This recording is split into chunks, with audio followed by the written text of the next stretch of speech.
Bismillahirrahmanirrahim. Assalamualaikum warahmatullahi wabarakatuh. Video kali ini kita akan berbicara tentang sistem ekonomi. Di pertemuan kedua ini kita akan membicarakan sistem ekonomi. Kemarin kita udah bahas tentang masalah pokok ekonomi, yaitu terkait dengan pertanyaan what, how, dan for whom.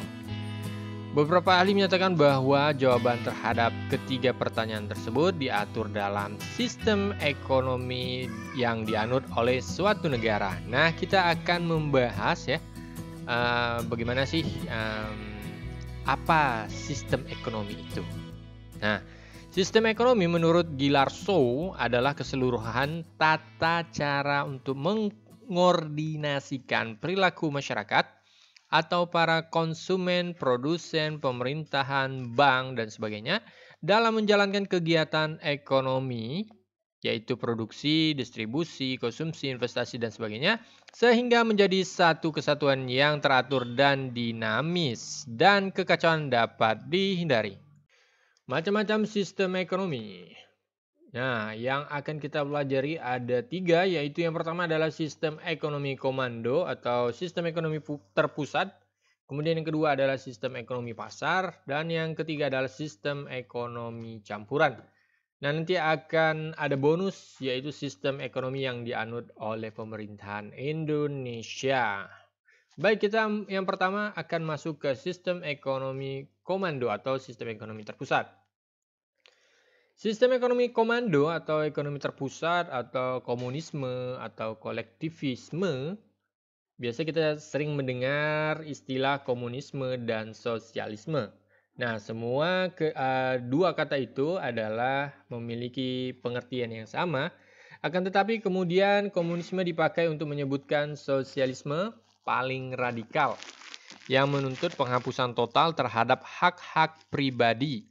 Nah, sementara itu, sosialisme adalah ajaran dan gerakan yang menganutnya bahwa keadilan sosial tercapai melalui penghapusan hak milik pribadi atas alat-alat produksi atau suatu keadaan masyarakat yang hak milik pribadi atas alat-alat produksinya telah dihapus. Nah, sistem ekonomi komando atau terpusat atau komunisme atau kolektivisme atau dalam pembelajaran ini kita gunakan istilah sistem ekonomi komando yang mana diartikan sebagai suatu sistem dengan kendali yang ketat berada di pihak pemerintah dalam menentukan kepemilikan bisnis, laba, dan alokasi sumber daya untuk mencapai tujuan yang telah ditentukan. Jadi yang sistem ekonomi komando yang kita pelajari ini adalah sebagai suatu sistem dengan kendali yang ketat berada di pihak pemerintah dalam menentukan kepemilikan, bisnis, laba, dan alokasi sumber daya untuk mencapai tujuan yang telah ditentukan. Nah, di sini ada pengertian yang kendali yang ketat berada di pihak pemerintah. Berarti sistem ekonomi di suatu negara, misalnya kita ibaratkan di suatu negara, maka sistem ekonomi di suatu negara itu dikelola terpusat di pemerintah. Ya, jadi semuanya berada di pemerintah. Itu penguasaannya di pemerintah semuanya ya. Jadi menentukan ke bisnis, kemudian laba, keuntungan, kemudian sumber dayanya dikelola oleh semuanya terpusat dari pemerintah. Nah, dan kemudian tujuannya yaitu pemerintah yang menentukan tujuannya. Jadi semuanya terpusat dari pemerintah. Berarti di sistem ekonomi komando ini untuk pihak swasta itu ditiadakan. Nah, makanya nanti ada sistem ekonomi komando yang memang benar-benar murni komando. Artinya pemerintah semuanya yang mengatur di negara tersebut. Jadi tidak ada campur tangan dari swasta. Jadi semuanya yang mengelola sumber daya manusianya, yang mengelola sumber daya alamnya ya. Nah, jadi sesuai dengan filosofi dari negara tersebut ya. Jadi tujuannya ya sesuai dengan filosofi negara tersebut.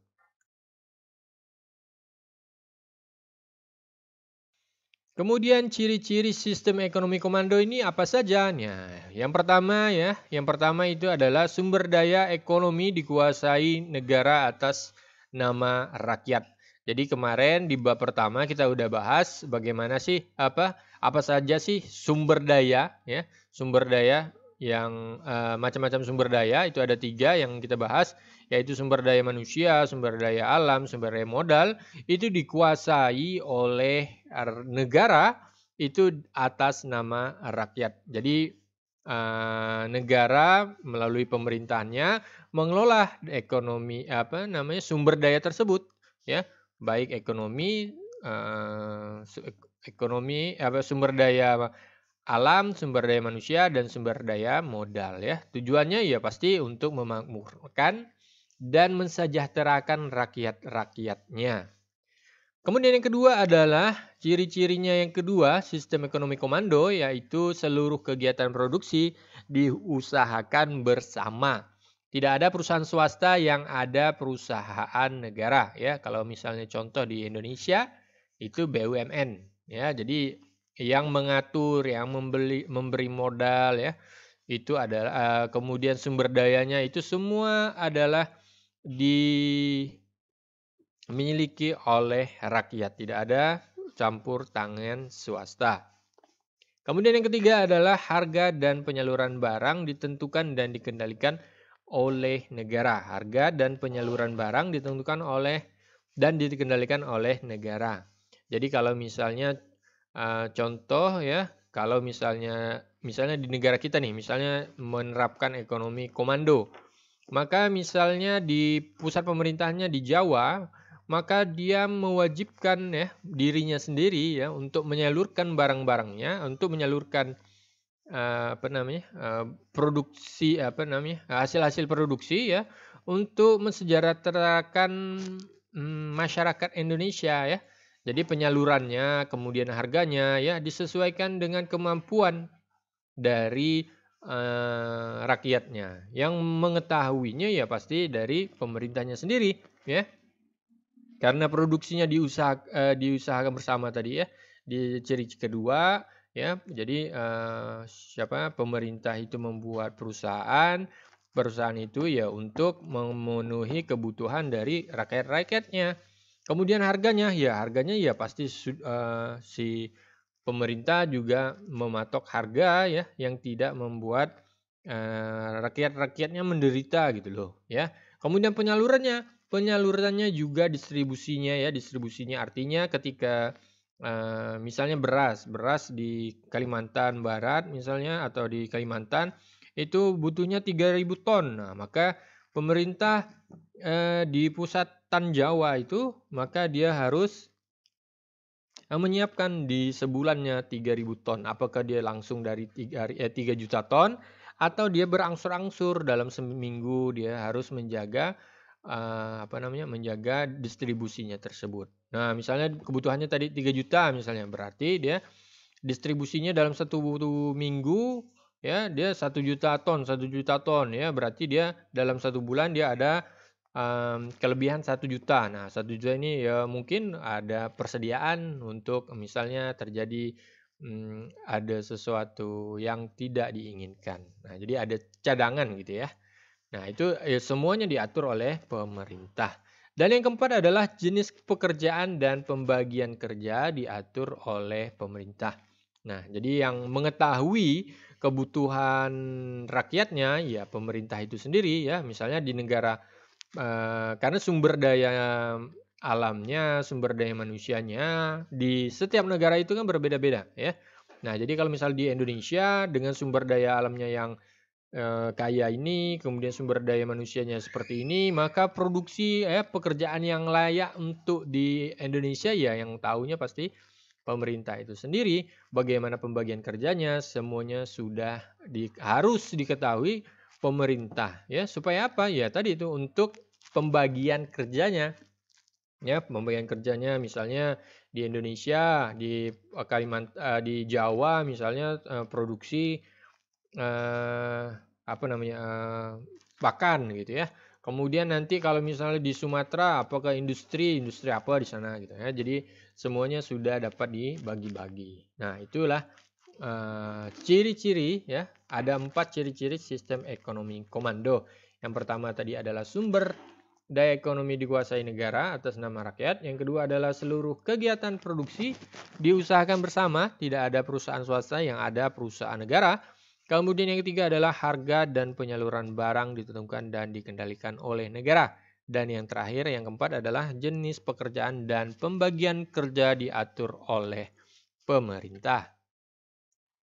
Nah, dari sistem ekonomi ini pasti dia ada kebaikan dan keburukannya ya. Jadi kalau misalnya kenapa enggak semua dijadikan sistem ekonomi komando? Nah, maka pasti dari setiap negara itu mempunyai pertimbangan masing-masing ya. Maka karena ada banyak macamnya sistem ekonomi, maka dia akan ada kebaikan dan keburukan. Karena bisa jadi tidak bisa diterapkan dari misalnya sistem ekonomi yang di negara A itu diterapkan di negara B. Nah, maka tadi itu karena bisa jadi sumber daya alamnya itu berbeda, ya baik itu sumber daya manusianya, sumber daya alamnya, sumber daya modalnya di negara A dengan di negara B itu berbeda. Maka sistem ekonomi di suatu negara itu tidak bisa diterapkan di sistem ekonomi di negara lainnya.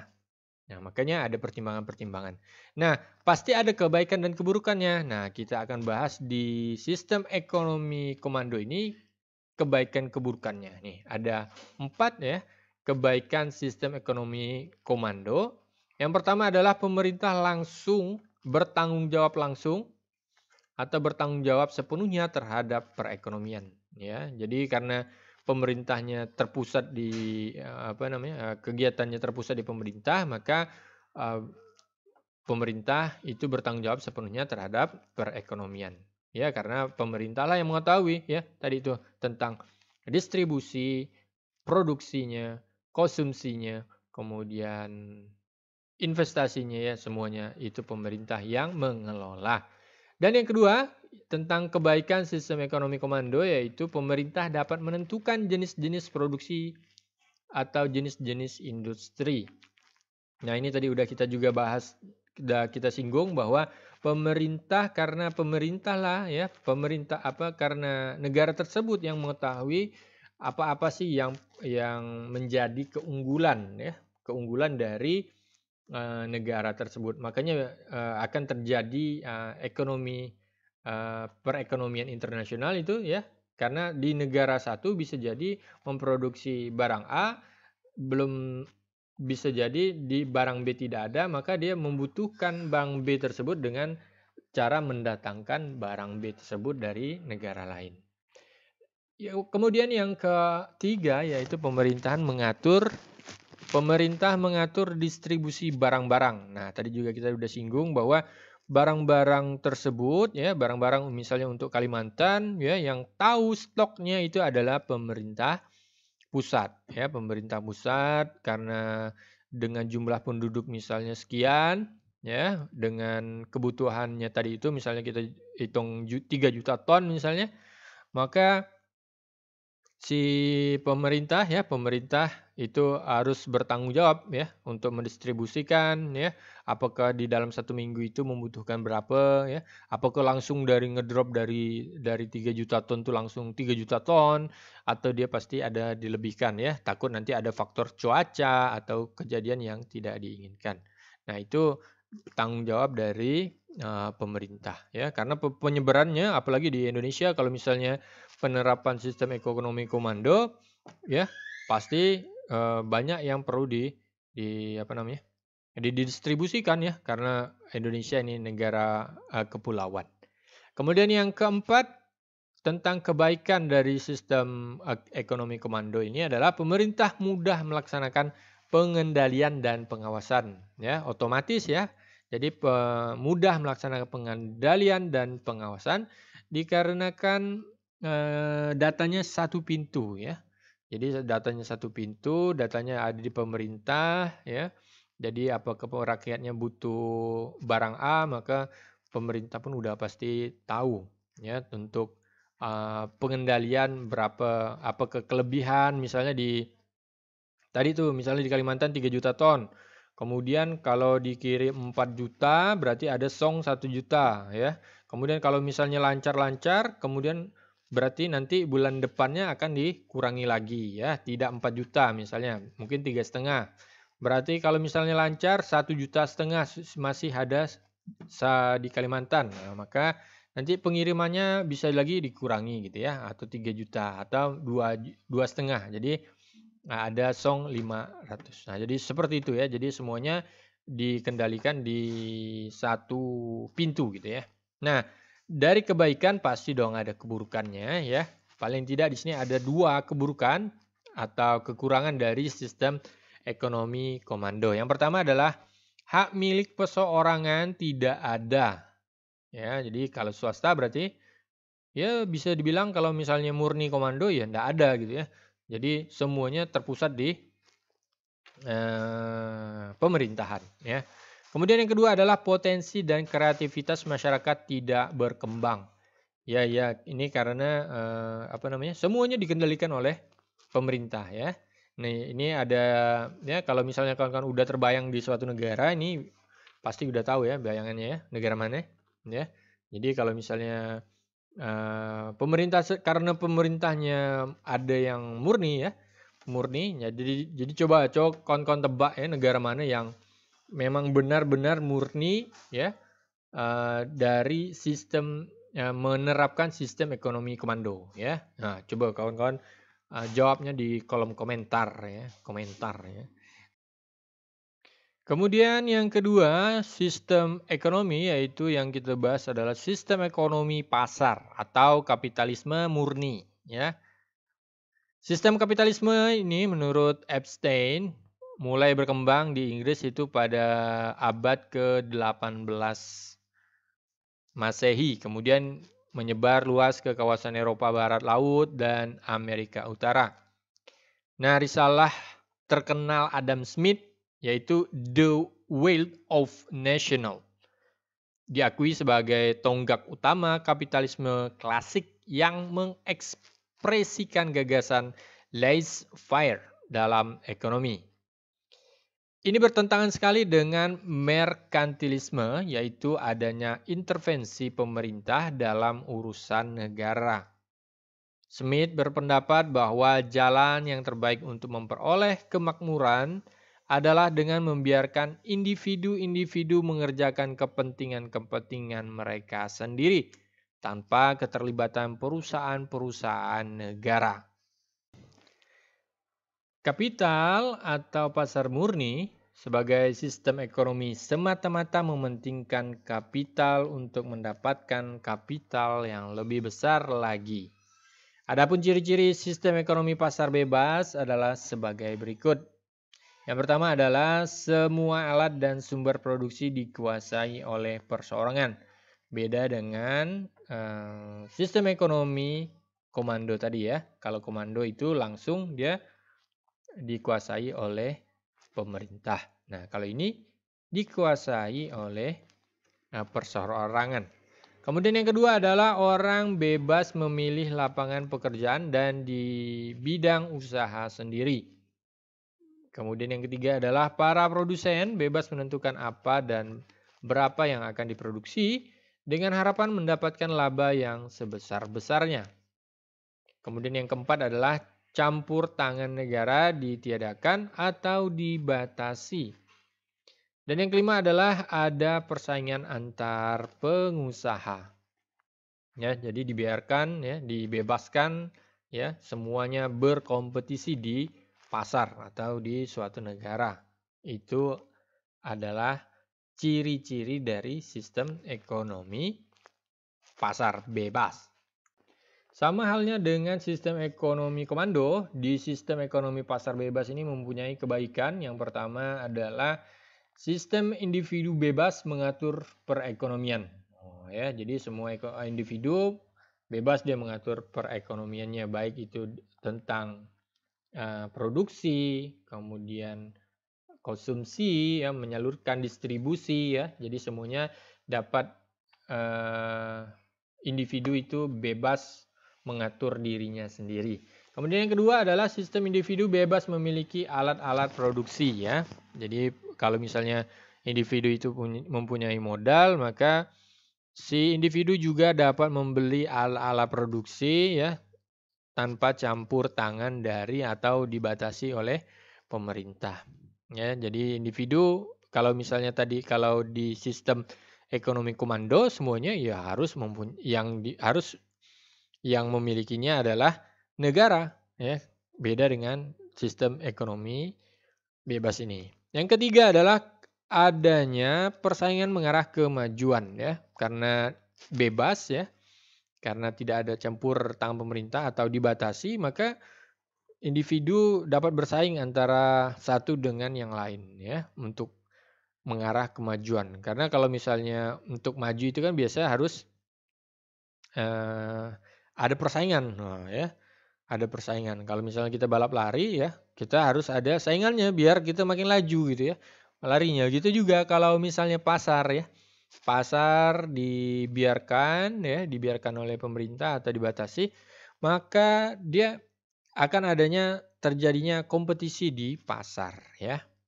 Kemudian yang keempat adalah produksi berdasarkan apa yang dibutuhkan masyarakat. Nah, ya, jadi kalau sekarang ini sesuai dengan tren lah bahasanya. Ya, kalau semakin teknologi maju ya, maka semakin kreatif ya. Kalau di sistem ekonomi komando tadi kan kreativitasnya kan jadi terbatas ya. Karena semuanya diatur oleh pemerintah ya. Tapi kalau misalnya di ekonomi pasar bebas ya, karena yang mengetahui pasar itu adalah individu-individu ya, yang langsung gitu, yang terupdate itu kan individu-individu ya. Kalau misalnya komando itu kan mau ndak mau nanti lapor ke sana ya, lapor dari bawah, lapor ke manajerial bawah, kemudian manajerial menengah, baru nanti ke atas, kan lambat. Tapi misalnya kalau individu mempunyai modal ya, sumber daya modal yang besar, maka kemudian dia kreatif ya, kreativitas apa yang dibutuhkan oleh masyarakat sekarang misalnya, maka cepat gitu ya. Jadi produksinya pun langsung gitu ya, produksinya pun langsung diproduksi oleh individu ya, tanpa melalui kaki-kaki lagi. Jadi individu langsung bebas ya menentukan produksinya.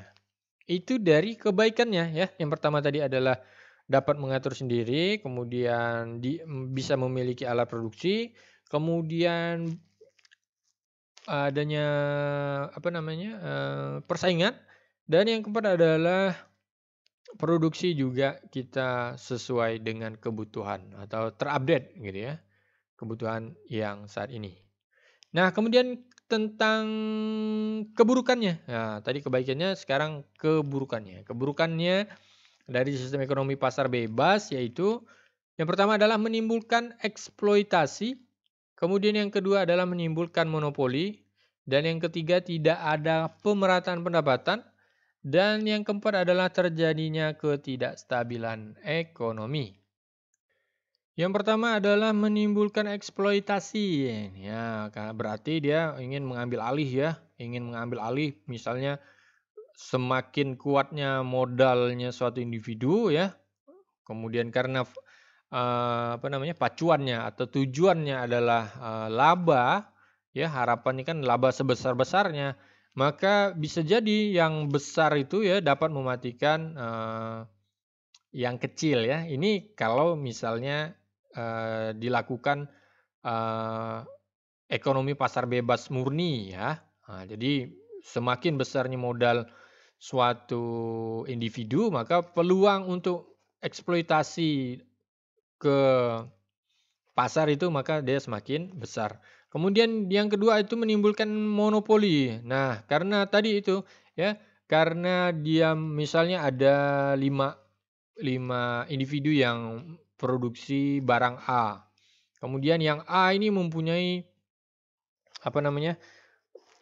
modal yang sangat besar, maka peluang untuk memonopoli ya, mematikan yang 4 lawannya ya, ketika lawannya mati kemudian tinggallah yang besar si A misalnya, maka untuk memonopoli harga ya, baik memainkan harga itu peluangnya sangat besar ya. Apakah dia menahan barang tersebut ketika misalnya pesaingnya udah nggak ada, ya awalnya misalnya barangnya murah ya 1.000, tapi karena barangnya nggak ada, ya padahal yang memproduksinya ya individu itu juga gitu ya, ditahannya, kemudian karena langka, karena dibutuhkan, maka dapat dinaikkan. Nah, itulah ya dapat memonopoli harga, memonopoli barang tadi ya, karena eh, individu itu bisa jadi mempunyai sumber daya modalnya yang besar.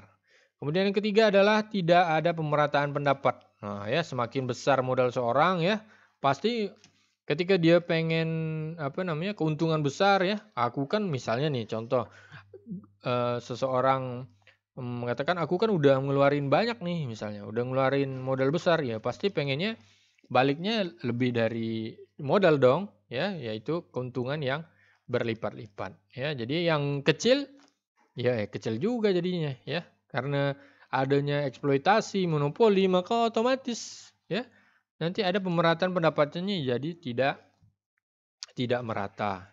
Kemudian yang keempat, terjadinya ketidakstabilan ekonomi. Nah, karena dikuasai hanya beberapa orang, ya, individu, maka tadi tuh, ya, jadi yang miskin bisa jadi tambah miskin, yang kaya bisa menjadi tambah kaya, ya. Karena ekonomi dikuasai orang-orang yang mempunyai modal yang besar.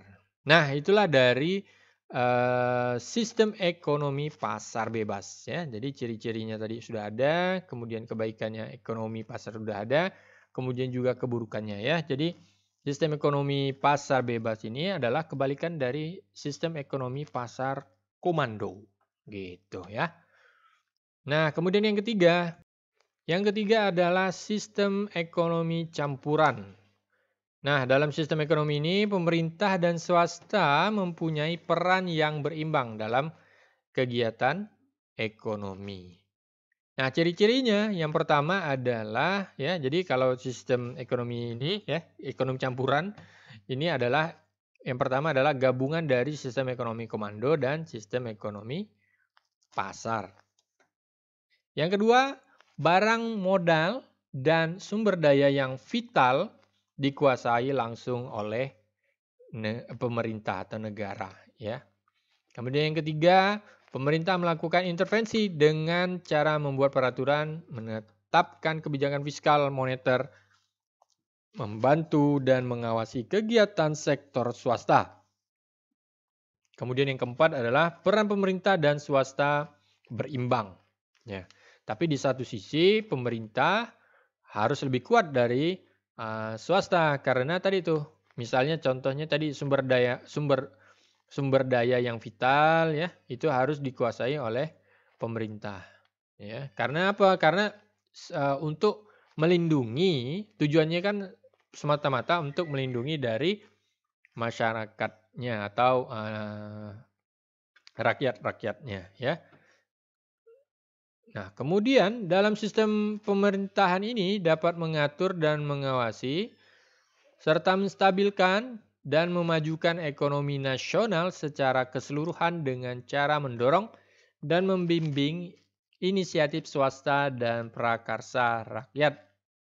Pada umumnya, campur tangan pemerintah dalam perekonomian melalui kebijakan fiskal dan moneter. Nah, pertanyaannya adalah sistem ekonomi yang diterapkan di Indonesia itu adalah sistem ekonomi yang mana?